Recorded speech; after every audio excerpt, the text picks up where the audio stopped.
नमस्कार साथियों, मैं धर्मेश चौधरी आप लोगों का मार्गदर्शन इंस्टीट्यूट में स्वागत है।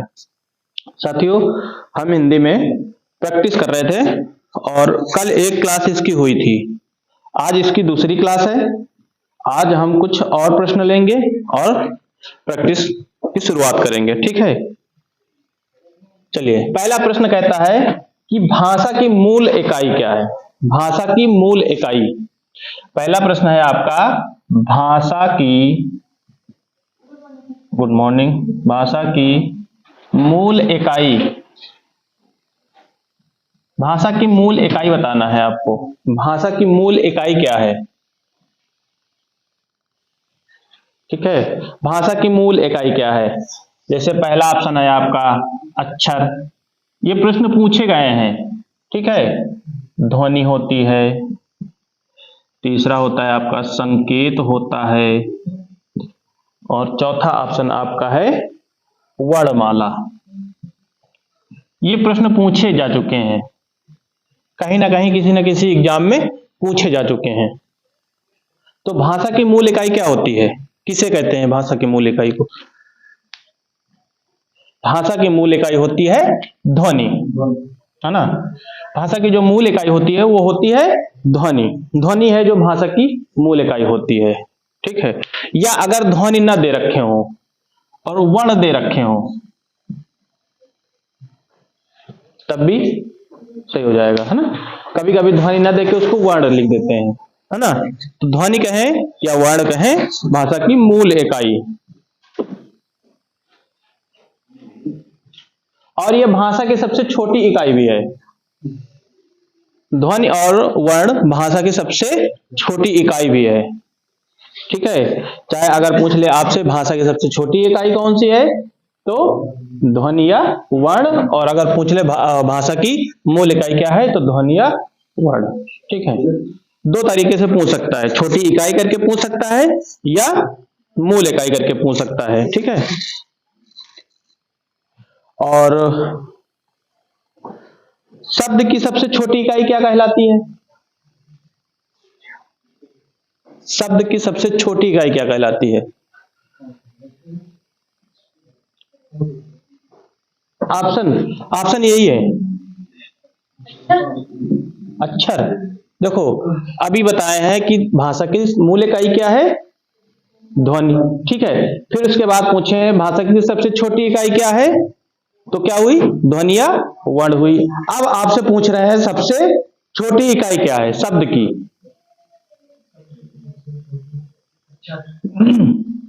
अक्षर। अक्षर कैसे होगा?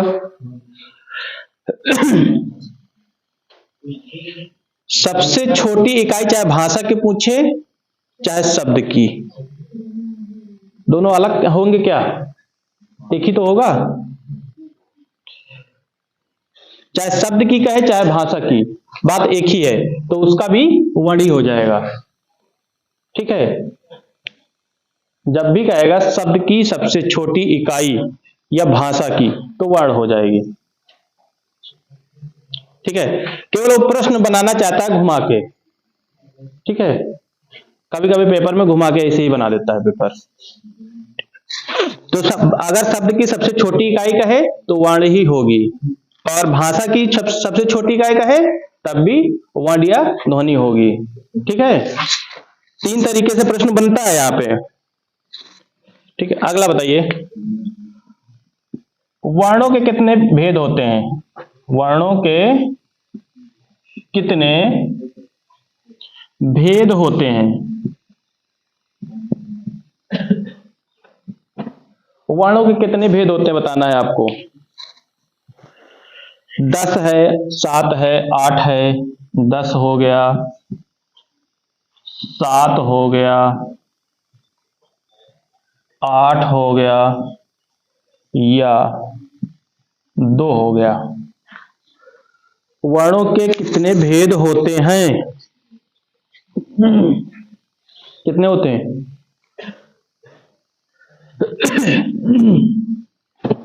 वर्ण जो लोग पढ़ चुके हैं वो तो बता ही दें, वर्ण के कितने भेद होते हैं? कितने वर्ण पढ़े हो? वर्णमाला सब लोग पढ़ चुके हो ना? हाँ, तो इसके दो होते हैं, कौन कौन से? एक होता है आपका स्वर और दूसरा होता है व्यंजन। हाँ, कभी 10, 8, 7 नहीं लगाना, नहीं कहां से लाओगे फिर, है ना? वर्णों की संख्या अगर 10 कह दिए तो कहां से लेके आओगे फिर? 10 तो होते ही नहीं, स्वर और व्यंजन दो ही होते हैं। तो देखो इसी तरह प्रश्न बनाएगा, छोटे छोटे भी प्रश्न होंगे लेकिन खतरनाक होंगे, है ना? ऑप्शन में जैसे दे दिया उसने 10, 7, 8, तो दो पे किसी का जाएगा ही नहीं, इधर दौड़ेगा ही नहीं, कि कहेगा इसमें दो दे रखे हैं तो दो तो हो ही नहीं सकते, या तो 10 हो गया, 7 हो गया, तो 8 होगा, ज्यादा ही हो सकता है। ठीक है, तो वर्णों के कितने भेद होते हैं? दो होते हैं, स्वर होता है और व्यंजन होता है, दो ही। 8, 7 पे मत लगाना।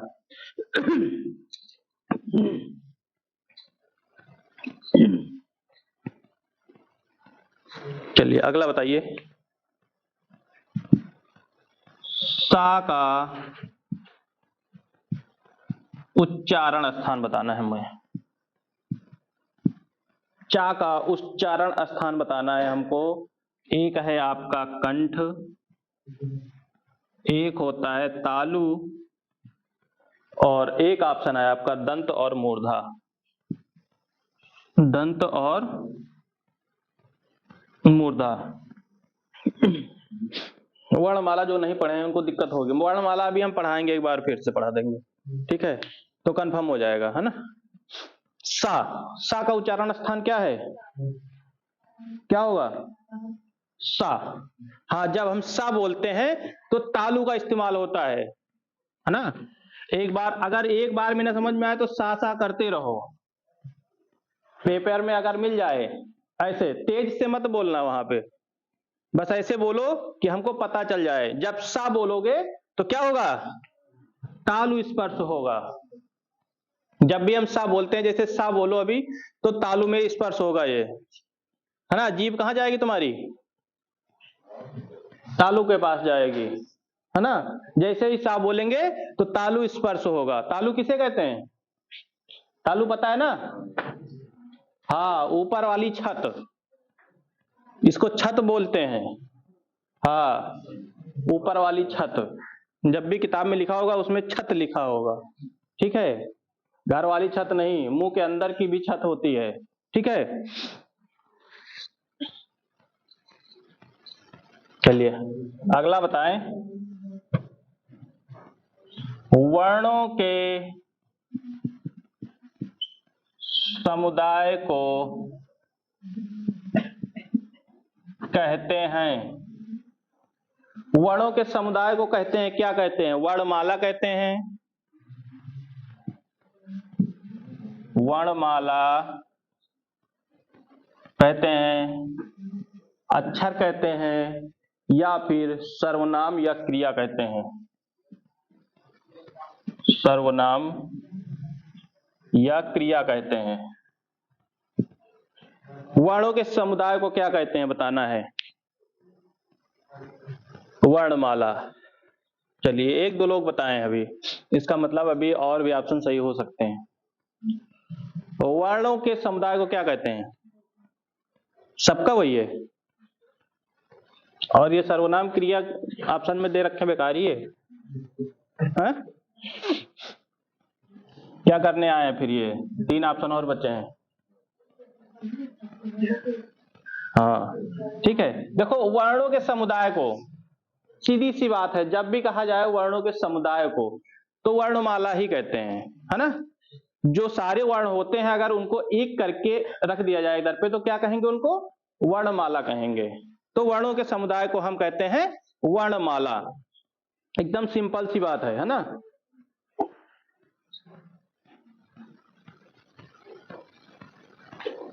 चलिए अगला बताइए, कौन से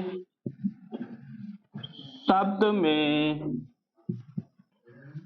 रा व्यंजन नहीं है? कौन से शब्द में रा व्यंजन नहीं है? आपको बताना है रा व्यंजन नहीं है। पहला है आपका मात्र, तीसरा है आपका क्रम, और दूसरा है आपका मूर्धा, और चौथा है मातृभूमि। चलिए बताइए, कौन से शब्द में रा व्यंजन नहीं है? हमें इसमें देखना है कि रा व्यंजन नहीं है, किसमें नहीं होगा रा व्यंजन?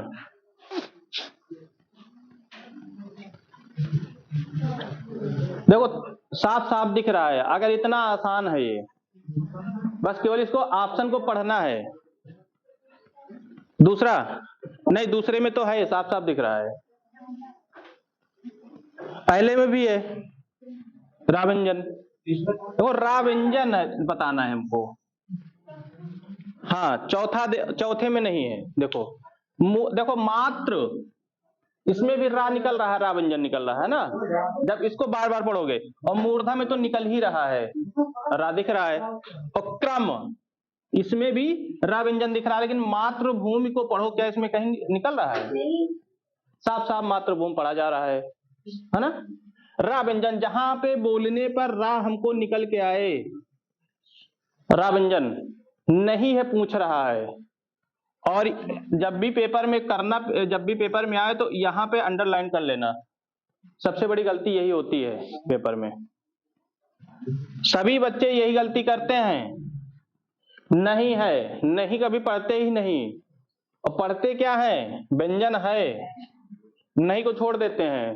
तो नहीं वाले सबसे ज्यादा गलत होने के चांस होते हैं, 99% चांस होते हैं कि ये गलत हो जाते हैं, क्योंकि हमें इतनी ज्यादा आती है ना, पेपर में पूरा पढ़ा हुआ होता है ना, बहुत ज्यादा जानकार होते हैं, बस इतना ही पढ़ते हैं। इतना पढ़ने के बाद रा, अरे रा किसमें है, लो मूर्धा में लगा हुआ है, लगा दें चले आए, है ना। बाद में बैठ के बहसबाजी जब हो तब गलत निकला।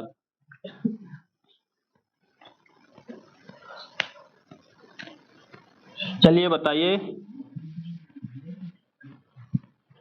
तालव्य ध्वनि है,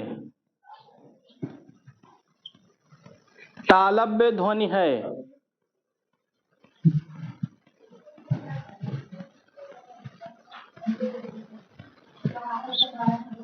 चार ऑप्शन है, 1 2 3 4। तालव्य ध्वनि है, किसमें है तालव्य ध्वनि? आपको बताना है तालव्य ध्वनि किसमें है। टा से टमाटर, लाल वाला, और पा से पतंग, का से कबूतर, सा से सरौता वाला नहाया।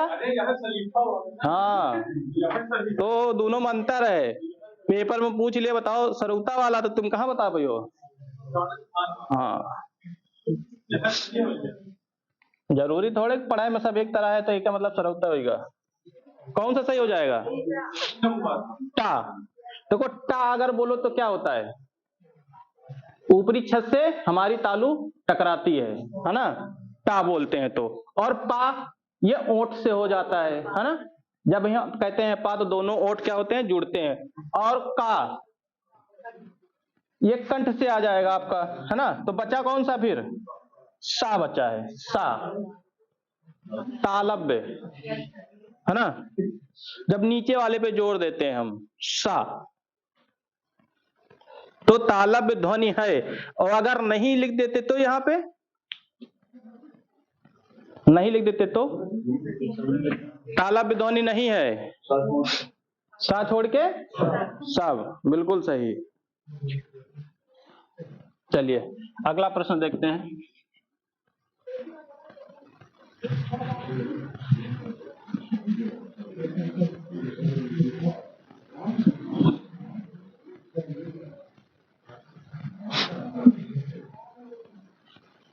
वर्णमाला एक दिन क्लास इसकी जो है चलाई जाएगी, क्योंकि वर्णमाला में ज्यादा दिक्कतें होती हैं सबको।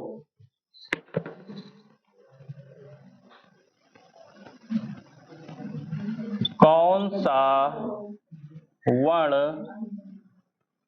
अघोष है? आपको बताना है कौन सा वर्ण अघोष है। का है, घा है, और गा है, और चा है, गा और जा है। 4 2 1 3। कौन सा वर्ण अघोष है? सघोष अघोष पढ़ा चुके हैं ना। और जो लोग पढ़ चुके हैं वो तो बता दे बिल्कुल सही सही कि इसमें सही क्या होगा। अघोष पहला। अघोष पहचानने का नियम बताओ। पहला दूसरा तीसरा, ये अघोष का नियम है। और सघोष का नियम क्या है भी?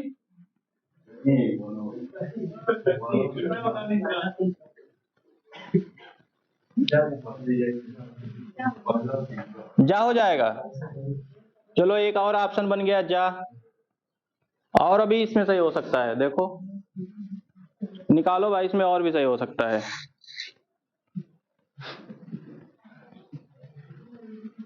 बताओ भाई।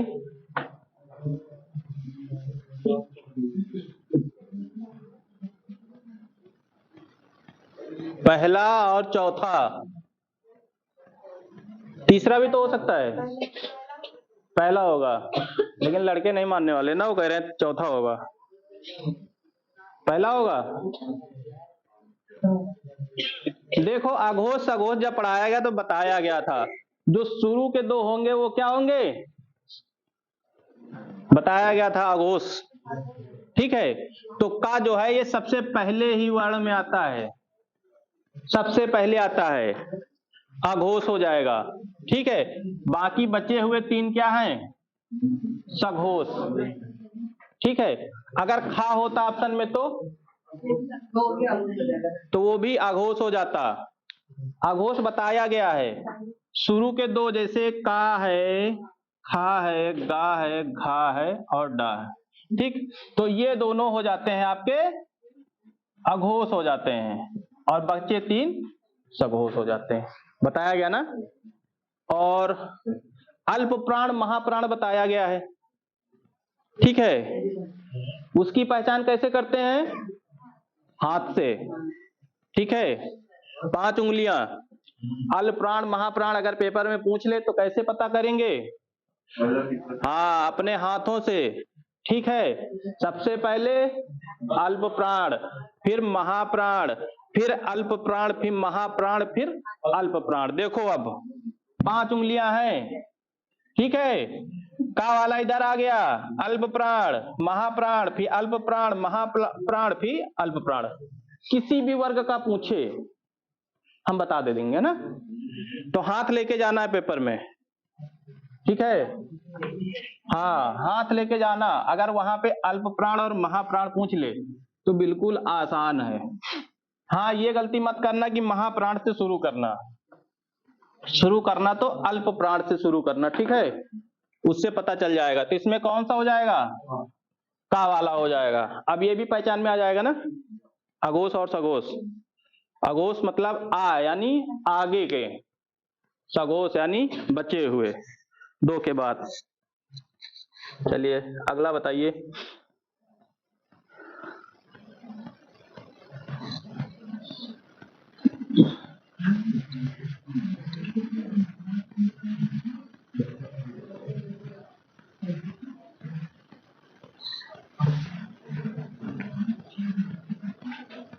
वर्णमाला का कौन सा अक्षर पुल्लिंग नहीं है, हाँ नहीं है बताना है आपको। हाँ अंडरलाइन कर लो भाई। पहला ऑप्शन है जा और बड़ा आ। दूसरा ऑप्शन आपका बनता है चट, चा और टा। तीसरा आपका बनता है छोटी इमली बड़ी इमली। चौथा ऑप्शन न दें, नहीं जरूरी है। मान लो ऑनलाइन वाला कोई हो तो कह दे नहीं हम आ और पा बनाएंगे। हाँ देखो पुल्लिंग नहीं है तो ई छोटका इमली बड़का इमली मतलब दोनों क्या होती हैं, खट्टी होती हैं, है ना। और खट्टी का मतलब स्त्रीलिंग। बिल्कुल सही पकड़े हो। अगर इस तरह पेपर हल कर ले जाओगे ना तो पूरे नंबर मिल जाएंगे, है ना, चारों ऑप्शन मिले या ना मिले। कभी कभी मिल जाते हैं आसान वाले, इसीलिए कर ले जाते हो, कठिन वाले मिले तो फिर नहीं कर पाते हो ना। चलिए बताइए, जिन वर्णों का उच्चारण स्वतंत्र होता है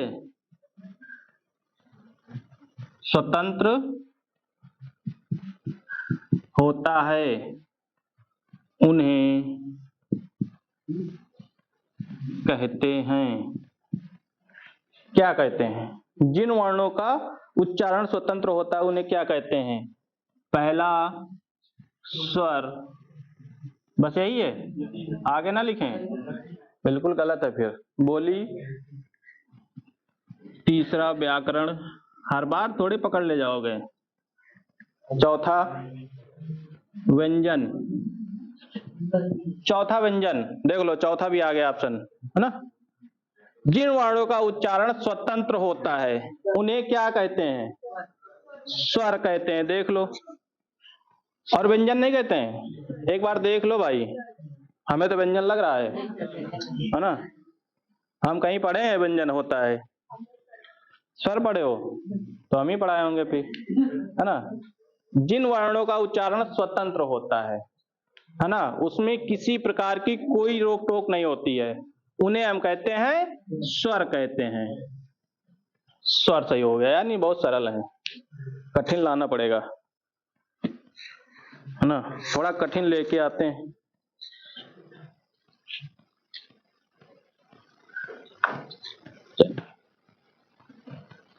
बिल्कुल हल्का से कठिन है, हल्का कठिन है बस।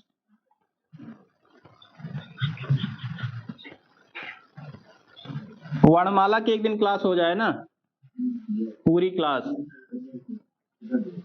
हाँ सैटरडे। हम सोच रहे हैं इस बार संडे को जो है ना, अगर सभी लोग आओ तो एक आप लोगों की मैराथन क्लास भी हो जाए, ज्यादा देर की नहीं, 1 घंटे में कुछ नहीं होगा, 1 घंटे तो 3 घंटे, हाँ 3 घंटे हो चल जाएगा, है ना। 3 घंटे में 2 सब्जेक्ट तो कम से कम हो ही जाए। और क्या करोगे, खा पी के आना आराम से, है ना, 8 बजे से खा पी के आना, 8 बजे वैसे भी नहीं आ पाते, 9 बजे आना सीधा सीधा, तो 2 सब्जेक्ट तो पढ़ा ही दिए जाए कम से कम। चलिए बताइए,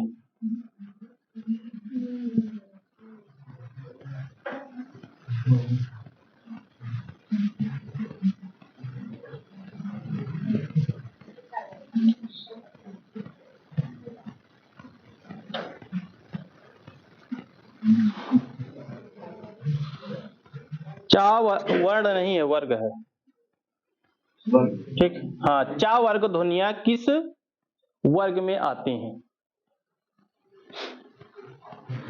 ऑप्शन दे क्या? अरे बता दो।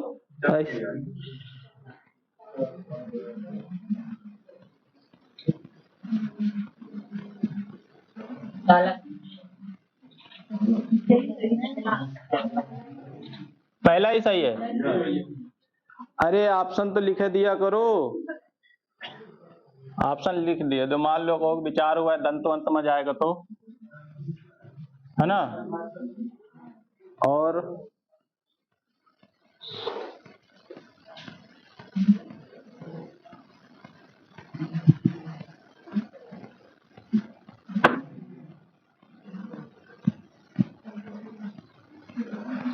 तो इसमें कौन सा होगा? चा आती हैं,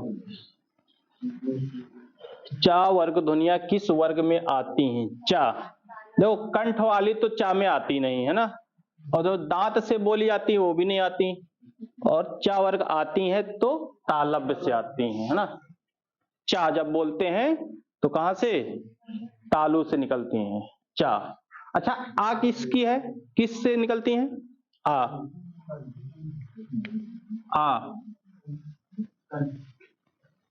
और फा।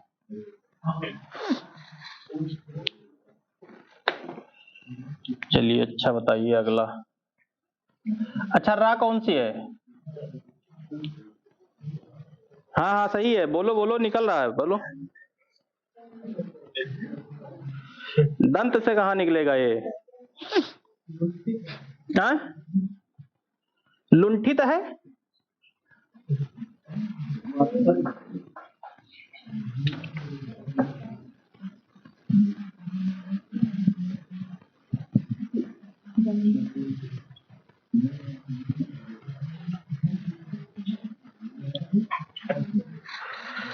प्रकंपित बताना है आप लोगों को। कौन सी प्रकंपित व्यंजन है? चलिए बताइए। ऑप्शन दें? इस बार नहीं हो पाएगा बिना ऑप्शन के। रा है, ऑप्शन में रा देवे न करब। ठीक है, ऑप्शन में रा रावे नहीं करी। खा रही, टा से टमाटर रही, रा रही है। प्रकंपित, प्रकंपित का मतलब जानते हो क्या होता है? जिसको बोलने में कंपन हो, है ना। देखो जैसे चा बोलते हैं, चा बोलो तो बिल्कुल आसानी भाषा में चा निकल गया, काम खत्म। खा, ये इसमें भी कोई प्रकंपित नहीं हुआ ना, कंपन नहीं हुआ। यानी कंपन मतलब क्या करे? कंपन मुंह का कौन सा भाग करेगा? जीभ करेगा। और जीभ नहीं तो बोल कहाँ पाइयो? अभी आ करियो खाली, कौनो ध्वनि ना निकले बिना जीभ के, है ना। हाँ, बिना जीभ के कोई ध्वनि नहीं निकलेगा। लेकिन जब हम रा बोलते हैं तो जीभ क्या होती है? कांपती है ना, उसमें कंपन होता है, तो उसी को बोलते हैं प्रकंपित।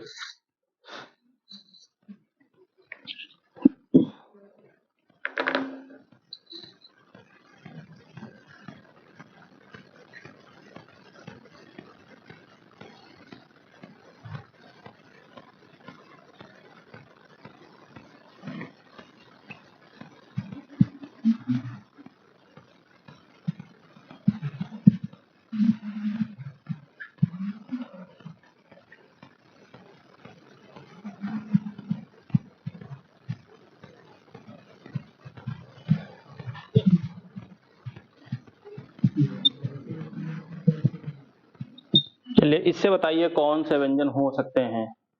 ठीक है, आपके ऑप्शन है, पहला है वा, दूसरा है रा, और तीसरा है चा, और चौथा है ठा से ठठेरा। वाह, देख लो एक बार भाई। पहला वाह, इसका मतलब क्या होता है? दंतोष्ठ,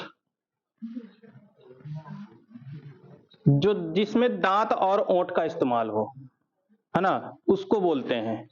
तो किस में हो रहा है? रा में तो होगा नहीं, क्योंकि ये, हाँ, ये कंपन करने वाला है। और ठा, ठा जो है ये तालव्य और ऊपरी छत से निकलता है ठा, है ना, जब भी बोलते हैं। और चा, ये तो तालव्य हो गया, है ना। तो बचा कौन सा फिर? वाह बचा हुआ है, वाह। जब वाह बोलोगे तो ओंठ भी इस्तेमाल होगा और दंत भी इस्तेमाल होगा ना, इसीलिए दंतोष्ठ से होगा, तो वाह सही हो जाएगा। इस बार सबके बिल्कुल सही है जवाब, किसी ने गलत बताया ही नहीं। इसका मतलब सरल जा रहे हैं, है ना।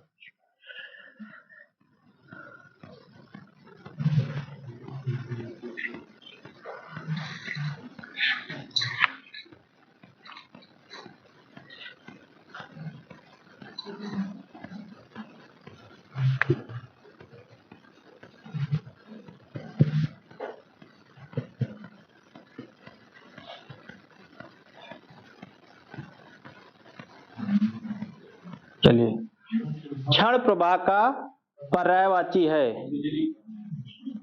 अरे लिखे तो दियो, ठीक है। चंद्रमा हो गया, इसके बाद हम ऑप्शन ही नहीं देंगे। बिजली, गंगा,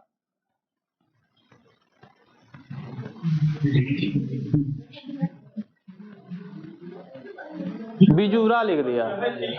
हाँ? यह है, देखो चाहे बिजुरा कहें, चाहे बिजली कहें, चाहे सौदामनी कहें, है ना। और क्या होगा, चंचला भी होगा, और चाहे चंचला कहें, चपला भी होगा, नहीं होगा, ठीक है। तो इसमें जो है क्षण प्रभा का पर्यायवाची है, तो इसमें होता है बिजली का होता है। उसको बिजुरा भी कहते हैं, बिजली भी कहते हैं, सौदामनी भी कहते हैं, चंचला भी कहते हैं, और बहुत कुछ कहते हैं, है ना। सौदामनी, दामनी, दामनी भी कहा जाता है ना। दामनी किसकी है, पर्यायवाची। दामनी किसकी हो सकती है, हाँ। तड़ित भी होता है इसका, ठीक है, कभी कभी तड़ित देता है ऑप्शन में, तो तड़ित भी हो जाता है। चलिए अगला बताइए, वायु का समानार्थी शब्द नहीं है।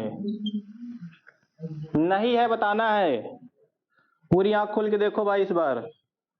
समानार्थी नहीं है। नंबर 1 समीर है आपका, नंबर 2 समर है, नंबर 3 आपका हो जाएगा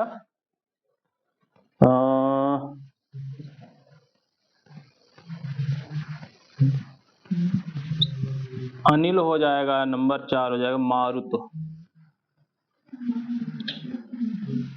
मारुत, देखो नहीं है, देखना है हमें, नहीं है, कौन सा नहीं है। वायु माने क्या होता है, हवा। हवा क्या होती है, हवा, हवा का क्या होता है, आना होता है, जाना होता है, बहना होता है, चलना होता है, क्या होता है, शुद्ध रूप बताना।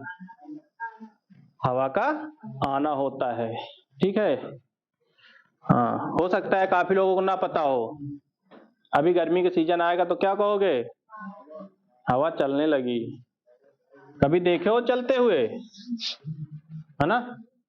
तो जब भी हवा हमें लगती है तो इसका मतलब हवा का आना हुआ, है ना। जब शुद्ध अशुद्ध वाक्य में आएगा तो हवा का आना ही शुद्ध लगाएंगे हम लोग, ठीक है। देखो समीर माने तो हवा होता ही होता है ना। और अनिल भी उसी की समानार्थी पर्यायवाची है ना। अनिल का मतलब भी होता है, और मारुत भी हवा को कहा गया है ना। इसीलिए किसको मारुत नंदन कहा गया है, हनुमान जी को कहा गया है ना। हवा में चलने वाले मतलब हवा से तेज चलने वाले, है ना। और समर, समर किसका है, ये नहीं है। तो हमें बताना था समानार्थी, यानी इसके समान कौन सा है। अच्छा नहीं है, हाँ हम भी नहीं किए, चलो ये अंडरलाइन कर लिए, है ना। इसके समानार्थी कौन सा नहीं है। समानार्थी से भी आएंगे, जीडी में आएंगे, समानार्थी से, समानार्थी वाला है उसमें, है ना। समानार्थी, अगर यहीं पे अनेकार्थी शब्द पूछ लेता तो, हाँ वायु का अनेकार्थी शब्द है, सारे कैसे हो जाएंगे, फिर ये नहीं होता ना, ये नहीं होता, फिर ये नहीं होगा, हाँ और सारे हो जाएंगे, फिर सारे हो जाएंगे।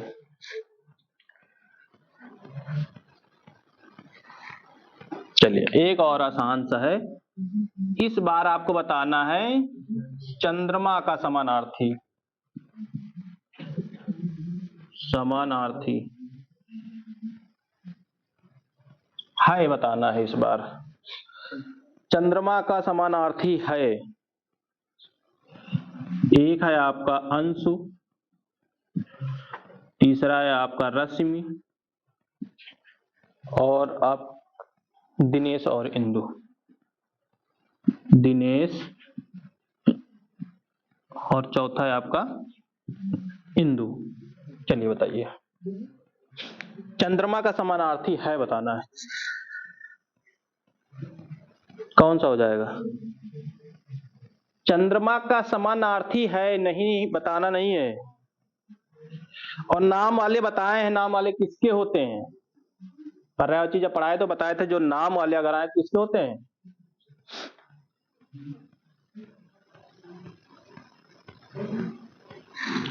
बताओ।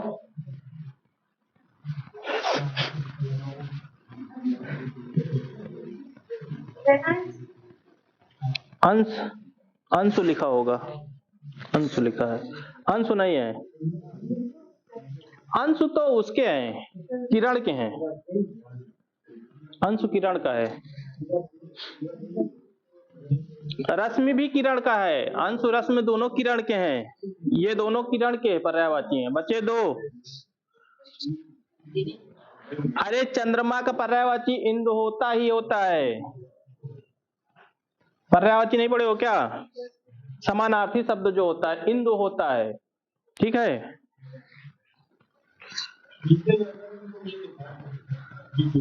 चंद्रमा, अच्छा बताओ, वीडियो में नहीं दिख रहा है? ऐसे दिख रहा है ना, बस ऐसे जरूरत है। चंद्रमा के 4 पर्यायवाची बताओ, कौन बताएगा? शशि हो गया, मयंक हो गया, राकेश हो गया, तो 3 है। तो मैं वो तो लिखे हैं इमा, अलग से 4 बताओ, अलग से 4 बताओ। हाँ, चांद।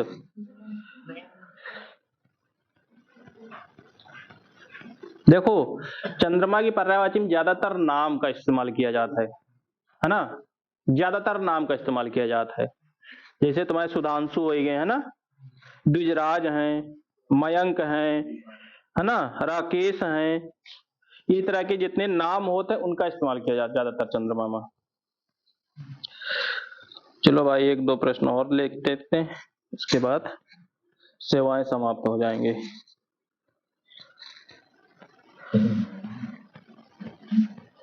इस बार बताना है आपको तरंग का समानार्थी।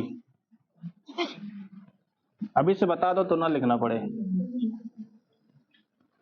तरंग का समानार्थी,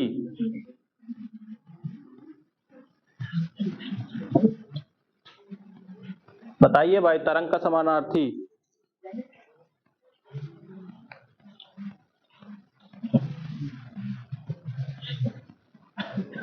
तरंग का सही समानार्थी, तरंग का सही समानार्थी बताना है। ऑप्शन दे दे कि बता ले जाओगे? ऑप्शन में आपका तुरंग है, और तुरंग के बाद केकी है, केकी के बाद आपका उर्मी और अटवी है, उर्मी और अटवी। उर्मी होगा, उर्मी मतलब क्या होता है? लहर, और लहर है तो पता चल गया ना। अभी हम लोग पढ़े थे, संधि में पढ़े थे ना इसको, तो इसमें फिर उर्मी हो जाता है। उर्मी का मतलब होता है लहर, है ना, और लहर की पर्यायवाची क्या है? तरंग, या तरंग की पर्यायवाची लहर। और इसके बाद आपका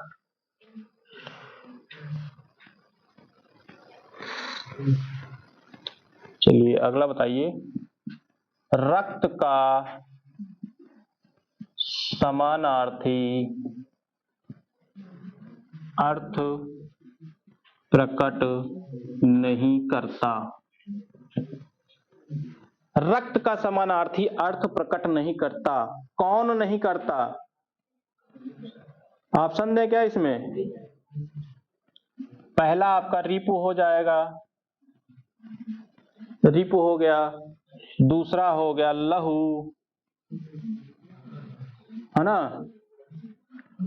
और चौथा, तीसरा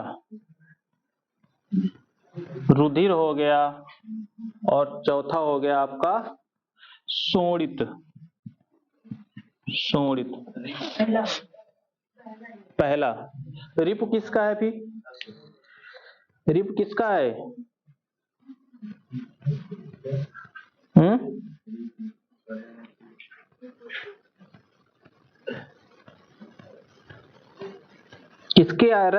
किसका है रिप किसका है?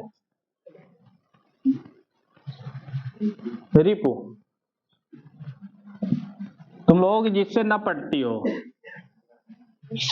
उसी का है। हाँ, रिपु है जो ये दुश्मन का है, दुश्मन का है। और लहू, रुधिर और शोणित ये पर्यायवाची हैं। किसके? रक्त के हैं। ठीक है। और रक्त का पर्यायवाची दो बताइए अलग से। खून। कौन वाला खून?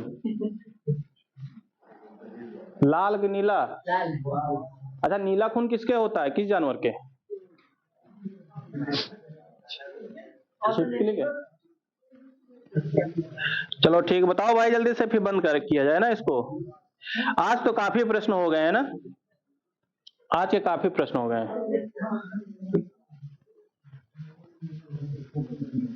शब्द की सबसे छोटी इकाई अभी पूछा गया था। ध्वनिया वर्ड, बिल्कुल सही है। चलिए ठीक, फिर आज हम यहीं तक रखते हैं। कल कुछ प्रश्नों के साथ फिर से मुलाकात होगी। ठीक है, आज की क्लास बस यहीं तक। अब आप लोग रीजनिंग पढ़िए।